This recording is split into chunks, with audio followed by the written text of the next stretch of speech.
Hello all of you. Now welcome to the next class. Now today we'll discuss on the chapter number 4 of NCERT book, and that is motion in a plane. Motion in a plane.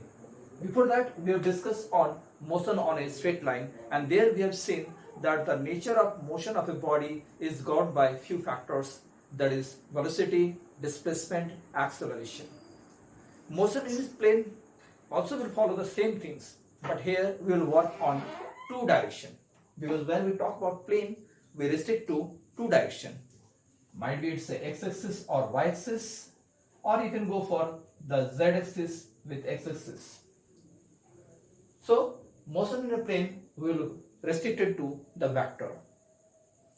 The topic in this chapter are the vector analysis, but as I told in my previous video that we have studied the vector on the first lecture of class 11. There you have done the introduction of scalar and vector quantity. Then you have gone for the addition and subtraction of vector, which includes the types of vector. Then you have moved for the resultant of vector. Finally you have moved for resolution of vector, and then you have gone for the product of vector. All those things are covered on the previous two videos of class 11. That are the first two videos of class 11. So please you see that video again, and if is any doubt, you please WhatsApp me so that I'll prepare one fresh video for you. But if no problem, then please you do that video, and then after you come to this topic, this chapter. So motion in a plane, the first topic what we will discuss is relative velocity on a plane. Relative velocity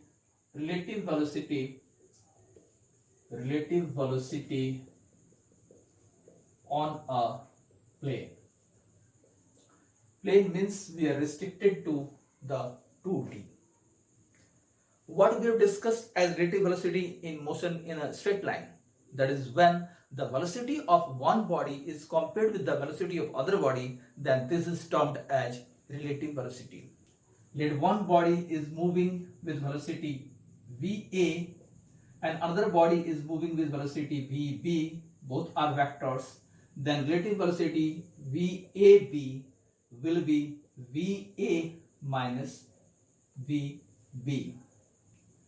Here we have considered one point as a reference point, one body as a reference point. That means that body is in the condition of rest. So here if you are talking about velocity of A with respect to B, that means B is at rest. B is at rest. So it's a VA minus VB. So what we will get, it's the relative velocity of A with respect to B is the difference of velocity of A with respect to velocity of B. In the plane also will follow the same pattern, but here the angle will be included, because when two bodies are there, there are certain type of formation of angle in various cases. So here we are talking, we have got angle. So angle will be also included in this case, and that angle also we have to measure by the concept of analytical method of vector addition. So we will calculate the magnitude as well as direction. So the topic here are relative velocity on a plane,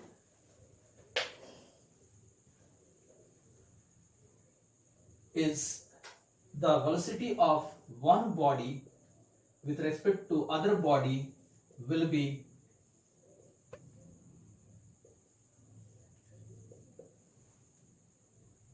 use the vector subtraction to find that. Let one body is moving like this one and another body is moving with this one, velocity of V and velocity of A. So what is the relative displacement?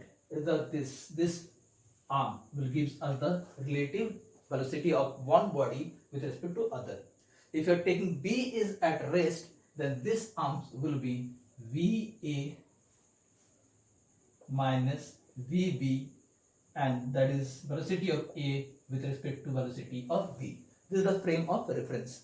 So if you have some numeric value here, then you put this value there and go for the vector subtraction, then you can get easily the relative velocity on a plane. We'll go for the method of subtraction of vectors. With that, we'll get relative velocity on a plane. Always keep one thing in the brain, that the body with whom you are comparing, that body will be always taken as a frame of reference, and the velocity of that body will be 0. Now,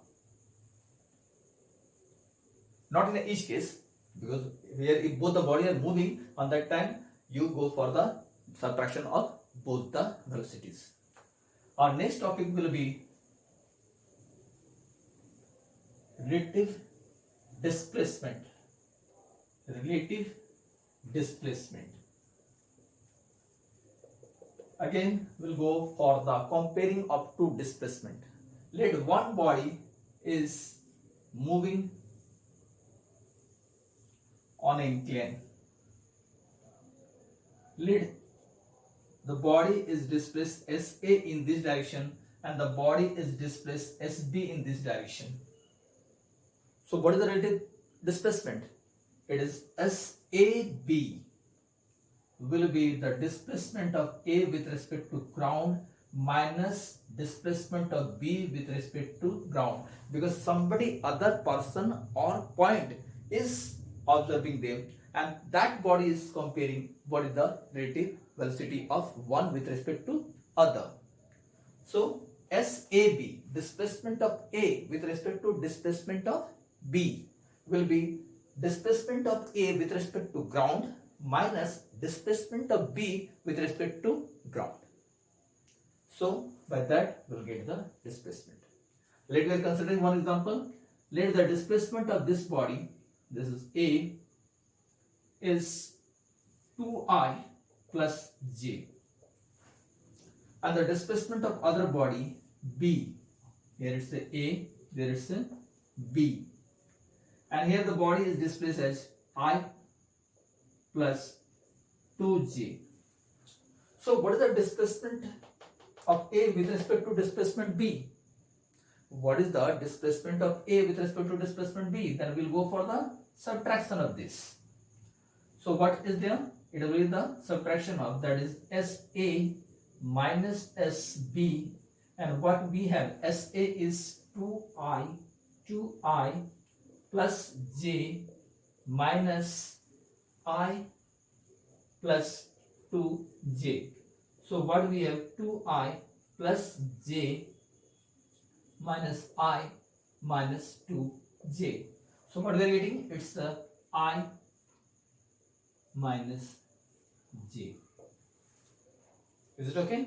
2I plus J minus I plus 2J. So minus minus both are there. It's I minus J. So by this method only we can use the vector subtraction to find the relative displacement of one body with respect to relative displacement of other body. Our third thing here will be the relative acceleration.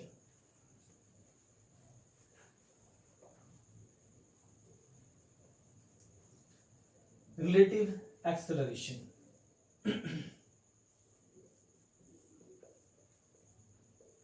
Here also we'll go for the same method, but the quantity has changed. We are talking about acceleration. So acceleration of one body with respect to other body will give us the expression of relative acceleration. So acceleration of A and acceleration of B, then relative acceleration of A with respect to B will be the acceleration of A with respect to ground minus acceleration of B with respect to ground. So relative acceleration of two quantity is the difference of the acceleration of one quantity with respect to the other quantity. So we will use this tool to sort out various type of expression and derivation in this chapter. Today only I have started this point because my request is there, you please sort out the vector part. Once the vector part is over, in our next video we'll move to the motion in a plane, and there we'll discuss about rain and umbrella part, the boat and the river part, and such type of so other expression as well as numerical. My humble request, you watch the video of other lecturer also again and again and write down the things on your copy, because writing will help us to develop the concept. Thank you.